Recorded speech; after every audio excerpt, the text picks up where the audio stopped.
سورہ انعام کی ابتدا میں ہم نے یہ بات پڑھی وَمَا تَأْتِيهِم مِّنْ آيَةٍ مِّنْ آيَاتِ رَبِّهِمْ إِلَّا كَانُوا عَنْهَا مُعْرِضِينَ، اور جب بھی ان کے رب کے پاس سے ان کی طرف کوئی نشانی آتی تو وہ اس سے اعراض ہی کرتے ہیں۔ کوئی بھی انسان اعراض کیوں برتتا ہے؟ اس کی پہلی وجہ یہ ہے کہ اس کی ترجیحات فرق ہوتی ہیں، دوسری ہوتی ہیں، پھر اس کا انوالومنٹ دوسرے کاموں میں ہوتا ہے، یعنی اس کا شوق، اس کی لگن دوسرے کاموں میں ہوتی ہے۔ پھر اسی طرح سے یہ وہ لوگ ہیں جو غافل ہیں، جو اللہ کی آیات سے اعراض برتتے ہیں۔ پھر اسی طرح سے اپنی خواہشات کو پورا کرنے کی وجہ سے وہ ایسا کرتے ہیں۔ پھر یہ کہ اللہ کے حکم سے اعراض لوگ اس لیے بھی کرتے ہیں کہ وہ سننا نہیں چاہتے، سن لیں گے تو عمل کرنا پڑے گا، اور اگر ہم نہیں سنیں گے تو جنت مفت میں مل جائے گی۔ کیسا ہے؟ جنت تو کسی کو بھی مفت میں نہیں ملے گی۔ ایک وجہ یہ بھی ہوتی ہے کہ تھوڑے عمل کو بہت کچھ سمجھنے لگتے ہیں، اس وجہ سے بھی اللہ کی آیات سے اعراض کر جاتے ہیں۔ جہاں ہم نے لیسن کو روکا وہاں ہم نے رسول اللہ صلی اللہ علیہ وسلم کے حوالے سے بات پڑھی کہ اللہ تعالیٰ نبی اکرم صلی اللہ علیہ وسلم کو تسلی دے رہے ہیں کہ صرف آپ کا مذاق نہیں اڑایا گیا، آپ سے پہلے بھی انبیاء کا مذاق اڑایا گیا۔ کیا آج ہمارے معاشرے میں رسول اللہ صلی اللہ علیہ وسلم کا مذاق بنایا جاتا ہے؟ کیسے؟ سنتوں کا مذاق بنا کے۔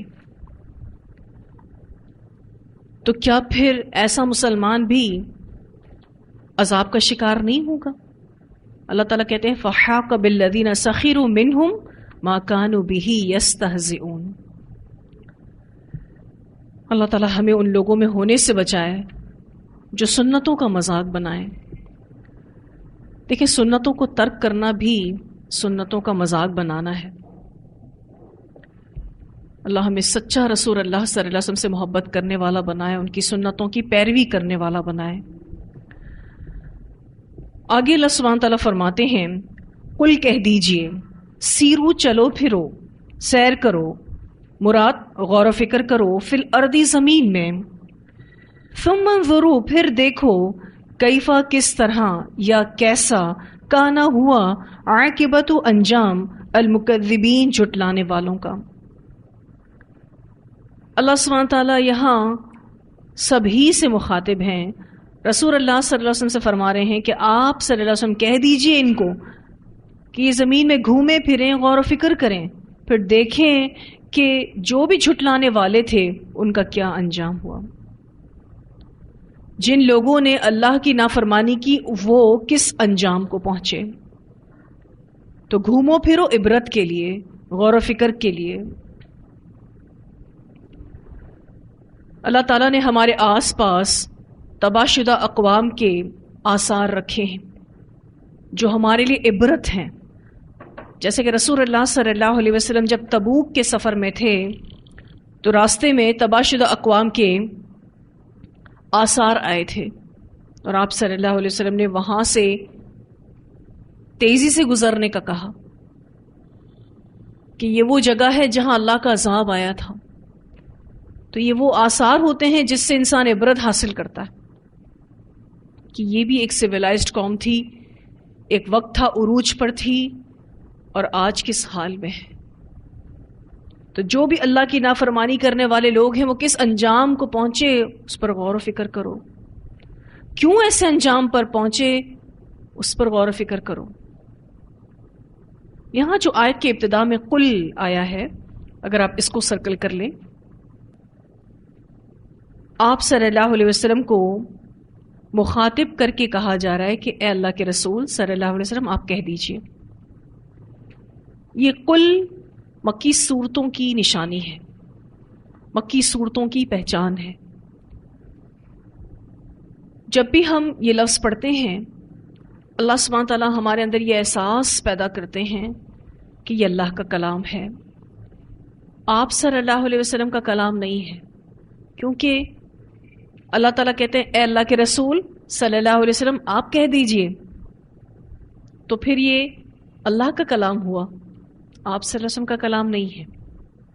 پھر آپ صلی اللہ علیہ وسلم کا من وعن قرآن پہنچانے کی دلیل ہے۔ من وعن کہتے ہیں ایز اٹ از، جو قرآن اترتا وہ رسول اللہ صلی اللہ علیہ وسلم آگے بیان کر دیتے۔ پھر یہ کہ یہ انداز کلام میں شدت پیدا کرنے کے لیے بھی اختیار کیا جاتا ہے، کل آپ کہہ دیجئے، تو یہ لفظ کل مکی صورتوں کی پہچان ہے۔ اس کل سے اللہ سبحانہ تعالیٰ ہمارے اندر یہ احساس دینا چاہتے ہیں کہ یہ اللہ کا کلام ہے، آپ صلی اللہ علیہ وسلم کا کلام نہیں ہے۔ پھر آپ صلی اللہ علیہ وسلم کا قرآن کو ایز اٹ از پہنچانے کی بھی یہ دلیل ہے، اور کلام میں شدت پیدا کرنے کے لیے بھی یہ انداز اختیار کیا جاتا ہے۔ پھر اللہ سبحانہ تعالیٰ فرماتے قل کہہ دیجئے لمن کس کے لیے ہے، ما فی السماواتی جو کچھ آسمانوں میں ہے، والارض اور زمین میں۔ قل کہہ دیجئے للہ اللہ کے لیے ہے، سوال بھی اللہ تعالیٰ کر رہے ہیں اور جواب بھی اللہ تعالیٰ ہی دے رہے ہیں۔ اللہ تعالیٰ فرماتے ہیں آپ ان سے پوچھئے کہ آسمانوں اور زمین میں جو کچھ بھی ہے وہ کس کا ہے، پھر آپ ہی کہہ دیجئے کہ یہ سب کچھ اللہ کا ہے۔ کتب اس نے لکھ دی، علی نفسہ اپنی ذات پر، اور رحمت رحمت، اللہ تعالیٰ نے اپنی ذات پر مہربانی کرنا لازم کر دیا ہے۔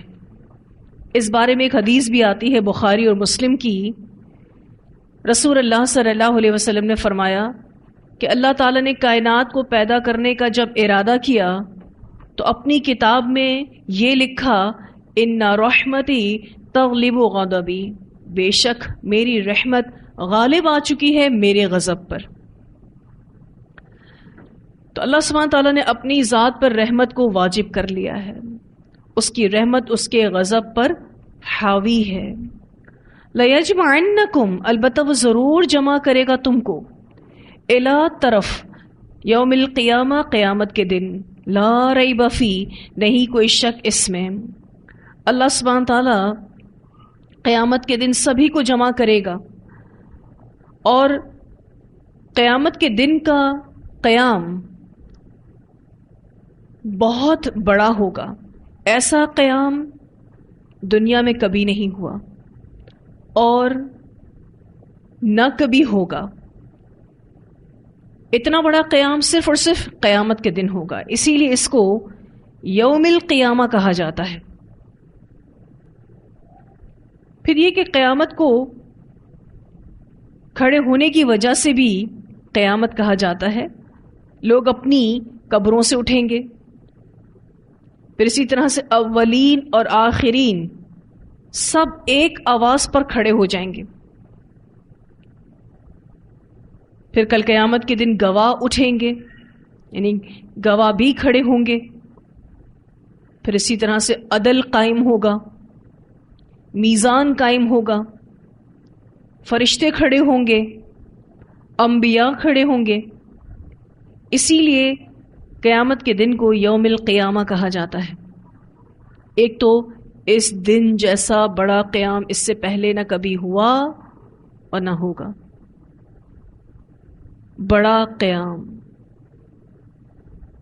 لوگ اپنی قبروں سے اٹھیں گے، اولین و آخرین یعنی حضرت آدم علیہ السلام سے لے کر قیامت تک جتنے بھی لوگ ہیں سب کھڑے ہوں گے اور ایک آواز پر جمع ہو جائیں گے۔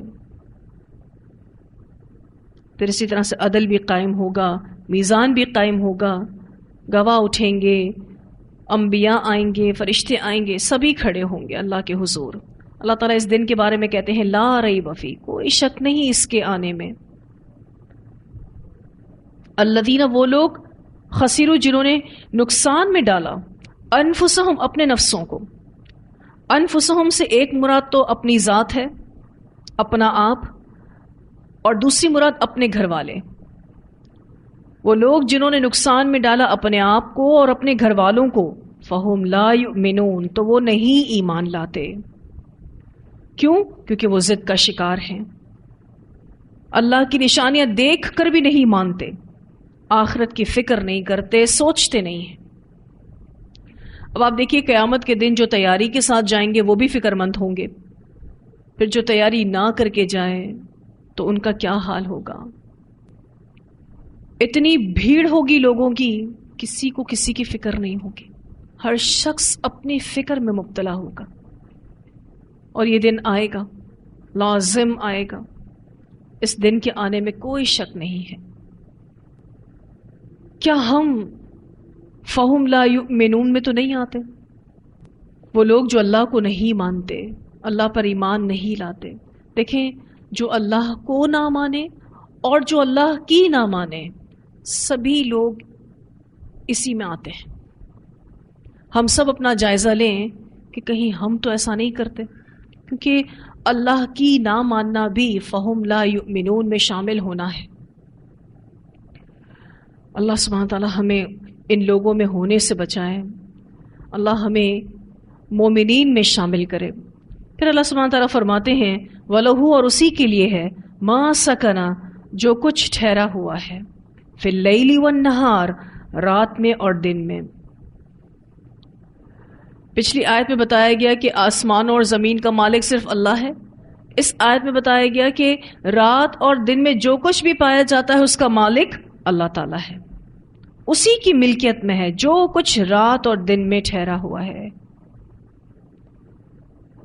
آسمان اور زمین کی ہر چیز اسی کی غلام اور اسی کی مخلوق ہے، سب کے سب اسی کے تصرف، تدبیر اور تسلط کے ماتحت ہیں۔ ہر مخلوق پر اللہ کا تصرف ہے، یعنی کنٹرول ہے، اسی کی ہی تدبیر ہے، یعنی وہی پلانر ہے، اسی کا ہی تسلط ہے، یعنی اسی کا ہی اقتدار ہے، کنٹرول ہے۔ وَلَهُ مَا سَكَنَ فِي اللَّيْلِ وَالنَّهَارِ، جو کچھ بھی رات اور دن میں ہوتا ہے ان سب کا مالک اللہ تعالیٰ ہے۔ وَهُوَ السَّمِيعُ، اور وہ سننے والا ہے، العلیم، جاننے والا ہے۔ اللہ اپنے تمام بندوں کے اقوال سنتا ہے، اپنے بندوں کی حرکات اور سکانات اور سینوں کے بھید تک جانتا ہے۔ وَهُوَ السَّمِيعُ العلیم، اور وہ سننے والا ہے، جاننے والا ہے، وہ سب کچھ سنتا ہے، وہ سب کچھ جانتا ہے۔ قل، کہہ دیجیے، اغیر اللہ، کیا سوائے اللہ کے، اتخذو، میں بنا لوں، ولین، کوئی دوست، مراد معبود ہے، فاطر السماوات والارض، جو پیدا کرنے والا ہے آسمانوں کا اور زمین کا۔ آپ صلی اللہ علیہ وسلم سے کہلوایا جا رہا ہے کہ آپ کہہ دیجئے کہ کیا اللہ کے سوا کوئی دوست بناؤں جو آسمانوں اور زمین کو پیدا کرنے والا ہے۔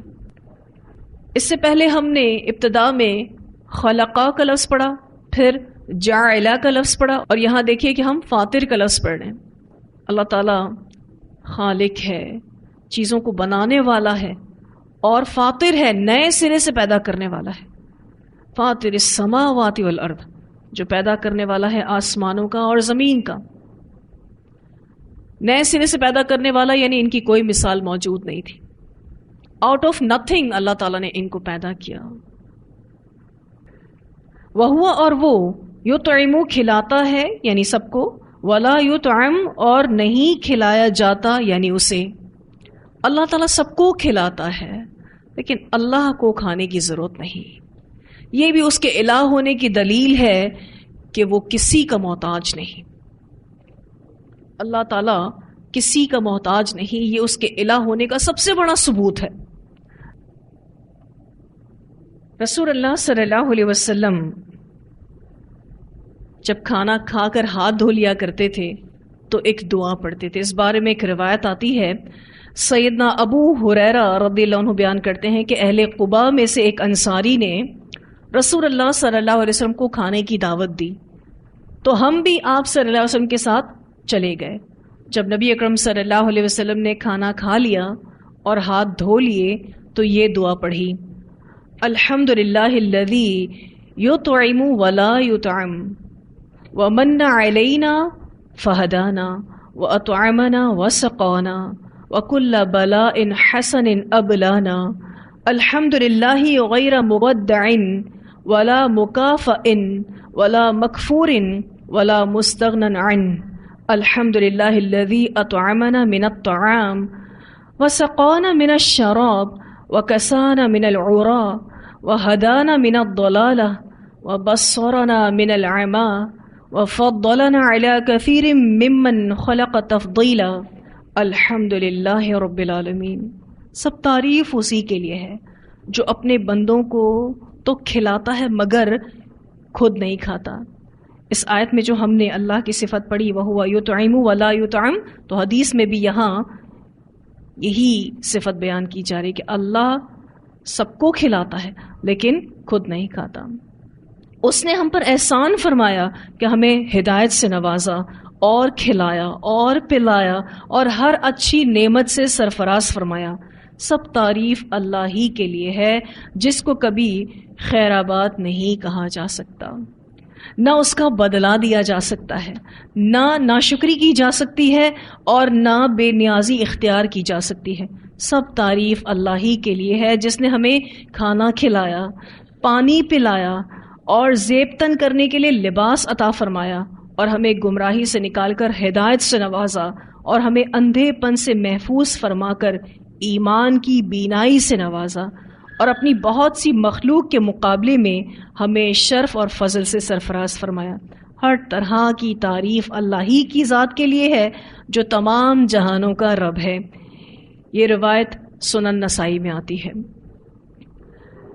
یہ دعا ہم انشاءاللہ تعالی آپ کو اپلوڈ کریں گے اور آپ کا ہوم ورک ہے کہ آپ اس دعا کو یاد کریں گے انشاءاللہ تعالی. اور جب آپ کھانا کھا کے ہاتھ دھو لیں گے آرام سے، پھر جب بیٹھیں گے تو یہ دعا پڑھیں گے.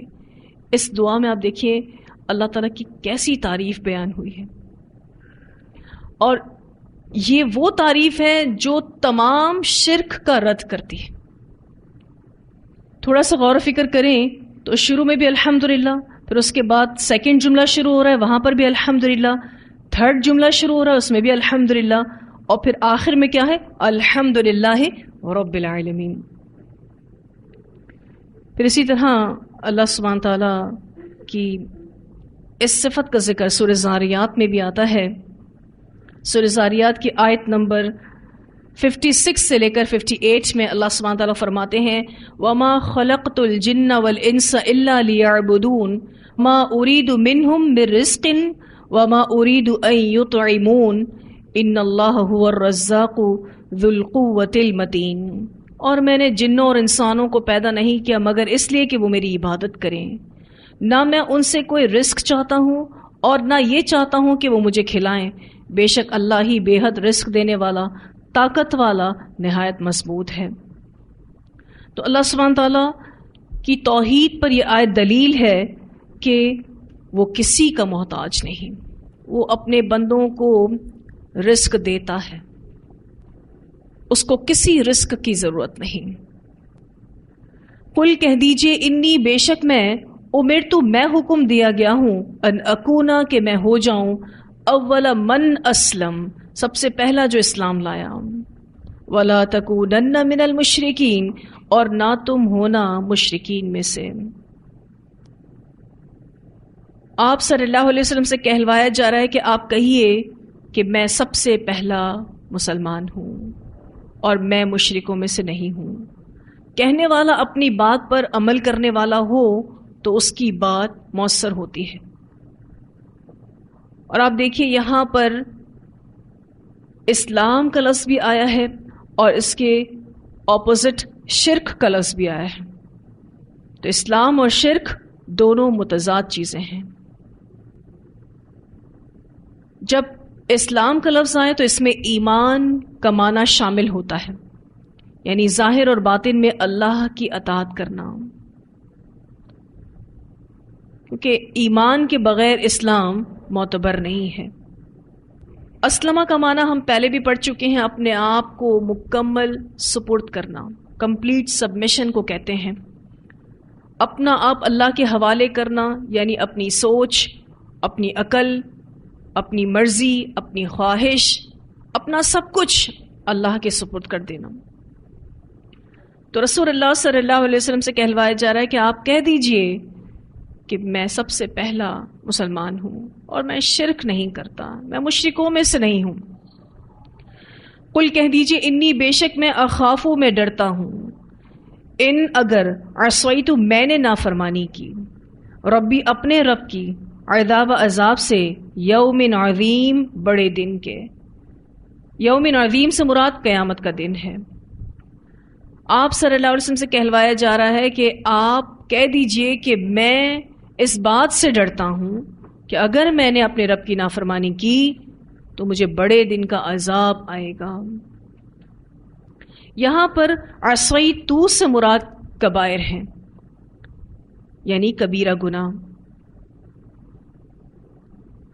تو یہاں اس آیت سے یہ بات واضح ہوتی ہے کہ نافرمانی باعث عذاب ہے، اور جب انسان اللہ سے ڈرتا ہے تو وہ اللہ کی اطاعت کرتا ہے۔ ڈر کی نفسیات انسان سے اطاعت کرواتی ہے۔ مثلا امتحان کا ڈر ہمیں کام کروا جاتا ہے۔ بالفرض اگر آپ جو یہاں پڑھ رہے ہیں آپ کا امتحان نہ ہو تو آپ اس لیول پر کبھی بھی سٹڈیز نہ کریں۔